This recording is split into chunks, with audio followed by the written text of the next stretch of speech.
Brett Denton, Kvell Yep. Gym. Yep. Tell me a little bit about yourself. Where are you from? How'd you get to Sun Valley? Yeah. Interesting, not interesting story. So I grew up in Alaska, grew up in Anchorage. We actually lived in Idaho when I was in first grade, which is kind of what brought me back. So moved up to Anchorage, Alaska in second grade. Grew up there, came down here to play football at Boise State. So it was one of the few schools that agreed to let me walk on. So I walked on at Boise State, ended up earning a scholarship there, which is a fun story for another time, but earned a scholarship there. And then, afterwards liked it, enjoyed Boise a lot. And so stayed there, started a business there, met my wife there. And, then COVID hit. So we were there for a while. I had 2 gyms with a third one in the making. COVID hit. And of course that, threw a wrench in our life entirely. Fitness industry got demolished. So we closed 2 of those. We stopped the one that was in progress. We closed one of them. We kind of withdrew to the initial facility. And then we just kind of were tired of people moving in, tired of COVID, tired of the whole thing. So we always loved, coming to Sun Valley, visiting the Haley area, the Ketchum area, the mountains, the clean air, the fewer people, all that, And so we started looking, and we were first looking for can we find a home here that we could maybe rent out, make some money, and then come up when we wanted to. Mm-hmm. As the market goes, we ended up having to move. Yeah. So we found a house that made sense for us, that we could, move into, but we had to make the move. So we did. So we pulled the trigger kind of overnight. We're like, we're here, so let's make it work. Awesome. So that's how we ended up. Yeah, that's how we ended up in the Valley. Okay. So, but when you came here, the gym didn't initially come with you. Correct. Okay. Yeah. When you're kind of looking at it from the outside, from Boise, you've been here for a long time. You knew the Valley. What was it about the Valley? You sort of touched on it, but let's go a little bit deeper. What about the Valley was like, man, this is where we want to? Because you got 2 young boys. Yep. What made this? Why plant the roots here? Why make this the home? Yeah. And then why get the business up and running here? Yeah, so there's a few things that we were looking at. So, in Boise, we actually lived in East Boise, which you would think is close to the ice rink. So our boys play hockey. Yep. And so you'd think it's close to the ice rink, but it probably took us 20 minutes to get to the rink, Mm-hmm. And so then we come up here and we're like, our house is 2 minutes away from the rink. Yeah. We're like, okay, that's number one. We're going to be spending a lot of time in the car if we stay in Boise. And that's for, that was really for all sports. Just everything was closer, tighter knit. So we just, commuting was a big reason. Everything's just closer. Second was just, it's a smaller town feel. We wanted to know people when we go out, and about. We wanted people to know us. We wanted the kids to grow up in a little bit smaller type of community. And, that's not Boise. So we felt like our kids could make better friends here than in Boise. It was just a little bit more transient in Boise than it was here. So that was another reason. Yeah. And of course it's beautiful here. It's like, not that Boise's not, but you're closer to the mountains here. You're closer to the trails. Everything's a little bit closer and easier to get out into, into the wilderness. Yeah. So, yeah. And then what point, right? So you're going through COVID and all the changes that are happening there that really impacting the business. At what point does this gym here come online and become viable? Yeah, so it's a good question, and it was kind of out of luck. So I had a buddy who was looking to buy a building, and he said, "Hey, I need some tenants to go in here. So, do you want to be the main tenant to go in?" And so, sure, why not? And looking at the market at that time, there was really not anything quite like what we did. In the way that we did it. Mm-hmm. And so when we started talking to some of the people we had met, we had been here probably 2 years before we opened the gym. Yeah. And everybody we knew was like, oh yeah, we need some more options. Yeah. Otherwise I probably wouldn't have done it. I didn't have any grand desire to open up a gym up here, but we had enough people who said, yeah, we need some more options up here. So what's unique about what you guys offer compared to some of the other options in Haley and Ketchum? Yeah. So, the big differentiator for us is, we're general physical preparedness, which is a fancy term for like average Joes who just want to be fit and go do their thing. Yeah. Right. So like, we're not looking to be elite, forged athletes. We're not looking to, go to the Olympics. We're not looking to it's for people like me anymore. Like I just want to be fit. I just want to, be able to go, if I want to go hike, I want to go hike and not feel like I'm out of breath. Right. You know, I want to go Go play. ski and Keep your ski, limbs intact. play with my kids, you know, and Yeah. still, you know, be able to beat them until, you know, Yeah. it's like, you know, it's that type of thing. And then the other thing is we're really big on working around injuries and making sure that people don't get hurt. Yeah. And prolonging their ability to do the things they want to do. And we're super active up here, right? Which is one of the reasons we like moved up here. Yeah. Everybody's active, which is awesome. But what people kind of forget a lot of the times is you're really active, which means we also need to do some foundational stuff to make sure that you stay healthy. I remember being at a gym once, and it was, you know, it's like a month out from skiing, and the owner of the gym's like, we always get busy this time of year. Yeah, because people are getting in shape for skiing a month before the season starts. But obviously, you know, that foundation starts way before 30 days. Exactly. Yeah. And so that's, you know, I mean, and that's one of the big differentiators. The other big differentiator is we're really community based. And in a small town like this, that's, you know, I think that just goes along with, you know, how things function here. Yeah. But, you know, people enjoy coming here. They like it. It's not intimidating. It's a place where people of all levels, you know, all the way from never worked out before to somebody who's pretty elite. Yeah. At one point at our gym, we had, you know, this was in Boise, but same idea. We had a former Navy SEAL working out with like an 80-year-old grandma. Yeah. And they both have, you know, a challenging workout for them and where they're at. Right. And so we're able to adjust the workouts to make it work for everybody. I'm still embarrassed by the 80-year-old grandma or grandpa, you know, hiking Baldy. That's right. Yeah, that's right. You can't keep up with them. So as far as running, what's the biggest difference from, you know, you had the gyms in Boise. What was kind of unique and maybe different than you thought? I know how Boise works. Yeah. Is there anything different or special or more challenging when you opened up the gym here than what you had experienced there? Yeah. More challenging for some of the reasons I've already mentioned. Because we're so active here, people don't always think they need to work out. Yeah. Or they're like, well, I already, you know, climb Baldy 5 times a week, or I already ski all the time, or I mountain bike or whatever. But what we do here is, you know, your general basic resistance training, which is the foundation for all that stuff. And so it's harder to convince people of that sometimes. Like, hey, I know you want to do that, but we can help you do it better, and we can prolong the, you know, your length of life to do those things. Yeah. In here, the other thing is marketing. Marketing is a little trickier here because some of it's a little more old school. Like papers don't work anymore in Boise. Yeah. The paper still works here. People still read the paper, but really here it's, from what I found, it's more about word of mouth. Yeah. You know, we have a huge digital presence in Boise. That's where most of our leads come from.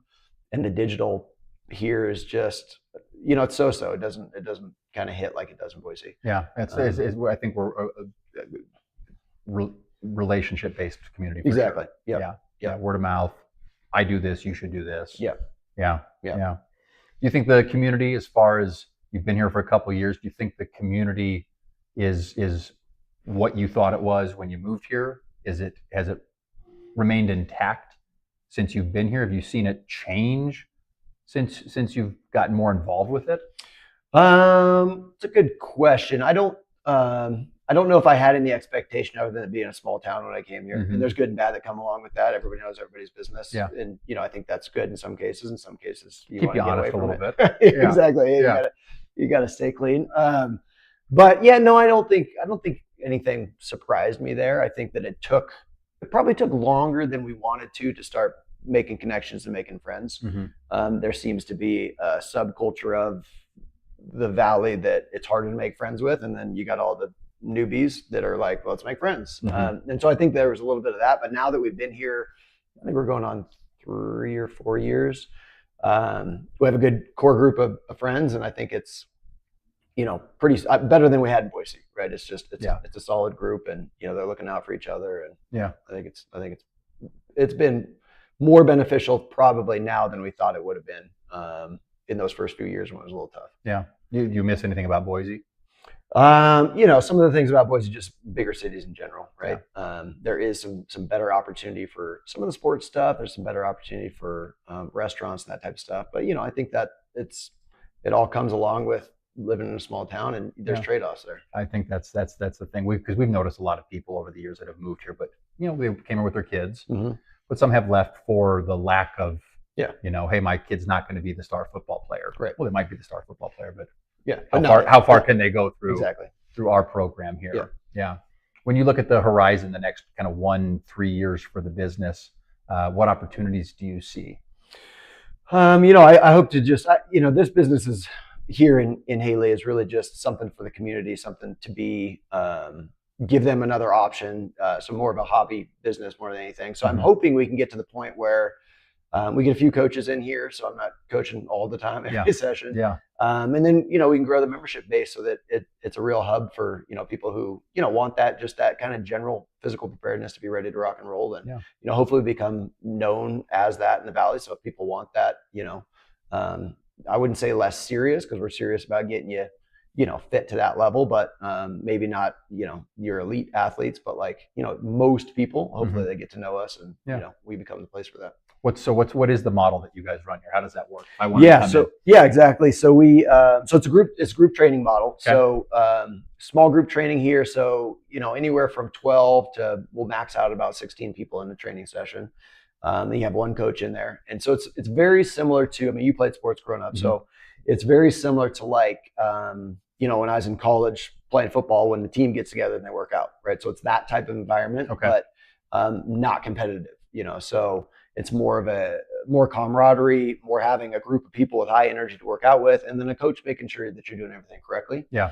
And then it's a specific plan. So, a lot of programs that do similar stuff that we do, like Group X, it's a random workout every single day, and there's no progression, there's no plan, there's no periodization, there's nothing to it. Okay. So ours is, again, going back more to that sports example, like, we're trying to periodize the program so that you're peaking, and then we start over and we make sure that your body's always forever continuing to get better. Gotcha. So it's just a little bit more scientific than just, hey, here's a random workout for you to do. And that's what you were at BSU for, right? You got that background in. Yep. Exercise science was my degree. Yep. Cool. And I think that is a unique approach to it, because I think, I don't want to say a group of workout, but that's one comes to mind where it's like, just come in here and.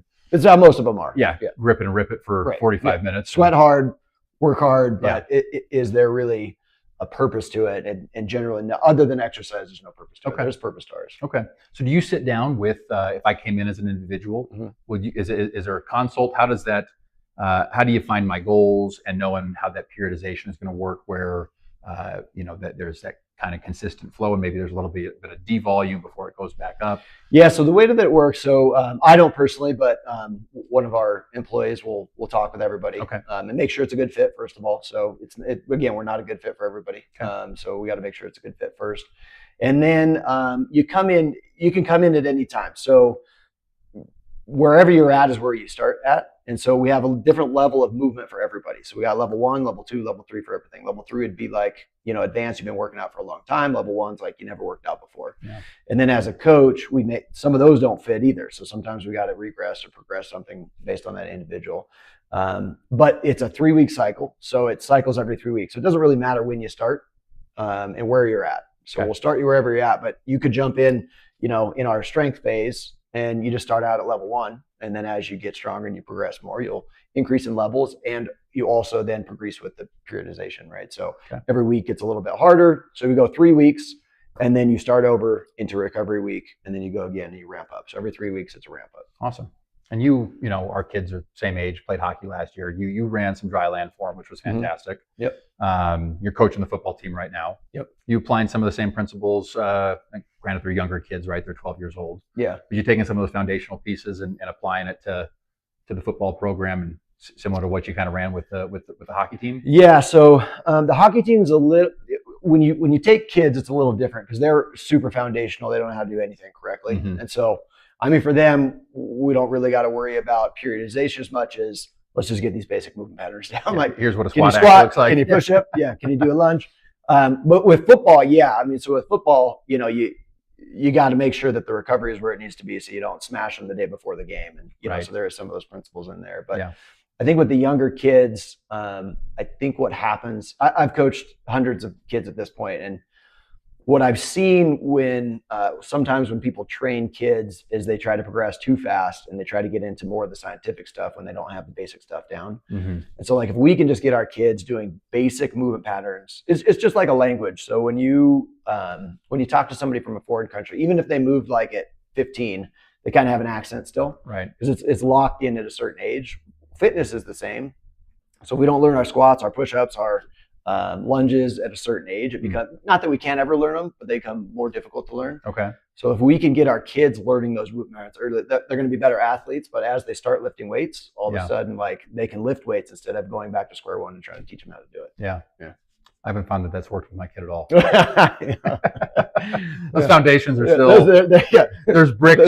They're scattered. Yeah, the bricks are everywhere, but they're not going up per se. All right, awesome. Is there anything that we didn't talk about that we should have talked about, or anything that you'd care to share about the business or anything else? Well, I think just the Valley in general. So we've looked a lot of places because we have the sports issue too. Our kids are, they're athletic kids, and we've been like, is this the place that we want to stay? And for some of the sports, I think it's great. World class, in fact. And in some of the sports, it's like the opposite. The exact opposite. Yeah, we're not a big ball sport. Exactly. Community. Yeah. Football, baseball, soccer though. Soccer's big. We're good at that. Yeah, we're good at soccer. Yeah. At least right now. Yeah, at least right now. So anyway, we've looked at other places. We've yet to find something. Again, there's pros and cons to every place that we've looked, including here, and we've yet to find anywhere that had the school. Like we really like some of the schools here. Mm-hmm. It's almost impossible to find like Sage and Trinity and some of the schools that really kind of teach in a different way. Yeah, we haven't been able to find that with the combination of everything else that is here. You know, small community, easy access to the outdoors, good community. So I think that's a big part of what's kept us here. Is like, there's some of those things, sports, restaurants, all that, maybe those could be better, but at the same time, like all this other stuff has outweighed it. And then that's an interesting point too, because we are really small. I mean, our entire valley, what is maybe 20,000 residents, if that. Right. And we have, you've got the public school system, but you've got a handful of secondary private options that are really unique. Right. That you would think with as many kids as we have, you wouldn't be able to offer that many options. Yeah. So it's one of the things that keeps us here. And as far as the business, I don't, we still need to grow, mm-hmm. But we're looking for people who really want what we offer, and hopefully they keep coming in. So foundational, you're going to plug them into a program that fits for them. They're gonna meet new people potentially. Yep. Hopefully. And come in and get a new group of people. And and there's something, I think it goes back to the kids football, the kids hockey. As we get older, a lot of my great friends growing up was hockey. Yeah. Right. It was in the locker room. It was that time spent with them. And as we get older, we sort of get into these, I don't want to call it a rut, but we're sort of, hey, this is my lane. I know who I know. Yeah. You come into a venue like this and it's 12 to 15 new people. And if you're spending 3 days a week with them, that's a whole new world for you to kind of venture out to and find out who they are. Yeah. Not that we've had people get married meeting here. We've had people get jobs meeting here. I mean, it's just like any social connection, right? Yeah. Like it's the community at large, just, under a microscope. Right. Yep. Yeah. Exactly. Awesome. Well, I appreciate the time. Yeah, absolutely.